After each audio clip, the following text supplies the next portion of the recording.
Welcome to Scale with Clarity, the podcast for entrepreneurs who are building a business and a life that actually feels good. I'm Brooke Cunninger, fractional CFO, strategist, and mom of three, and I've learned that scaling isn't just about hitting revenue milestones. It's about finding alignment between your big vision and your everyday reality. Each week, you'll hear honest conversations with founders who are redefining success on their own terms. We'll talk about the pivots, the aha moments, and the tough decisions behind the scenes. Plus, the surprising ways entrepreneurship becomes the greatest personal growth journey of all. Whether you're dreaming of leaving corporate, navigating the messy middle, or trying to grow without burning out, this show is here to help you scale with more clarity, confidence, and ease. Because building a business should expand you, not deplete you. Let's scale with clarity together.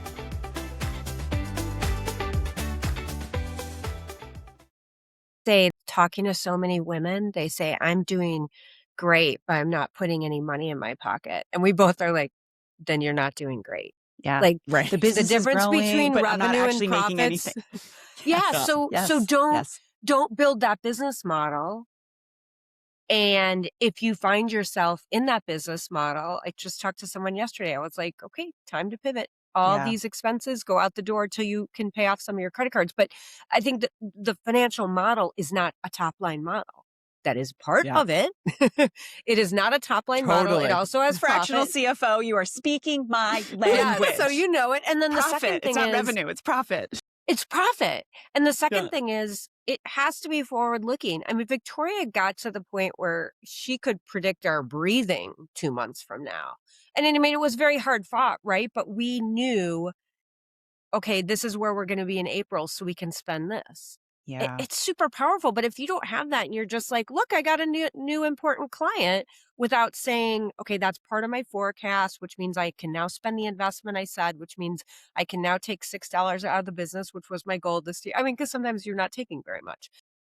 But women do an okay job with the first part, maybe, and a terrible job with profits. And the number of times I've had someone say, I just don't like Excel. I'm like, I just then don't get like your numbers. pencil out. I don't know what to tell you, but like you need to get your profit number right. And I think that's I see that flip. It's the mindset from going from employer or worker to like, I am the CEO of this business. This business is separate from me and I need it to work separate from me. I think when we still, and that's why I'd say open a separate bank account, just make it separate from the start, not necessarily for compliance or anything, but that you think this has to work and it's not just me like, oh, I'll take it later or I'll take the income. Like, and if you open it separate, you know this. You have a very clear, like, I have $92 and I have a $4,000 bill to my coach. That's actually a real world example from someone. Yes. Okay. Yes. A lot of real world. Yes. Time to pivot.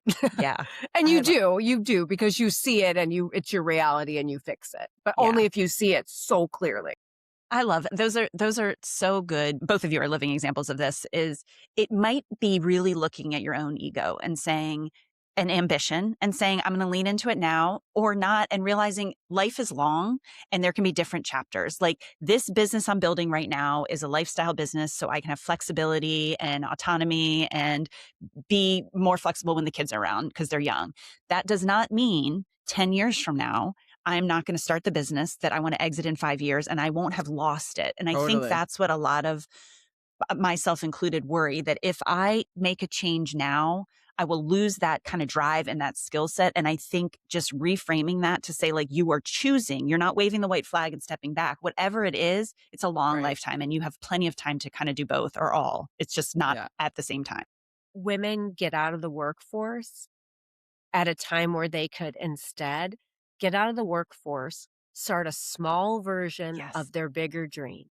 And then they've never left the workforce. They're as fresh as they can be. They're a little crazy and they don't always get their hair colored at the right time.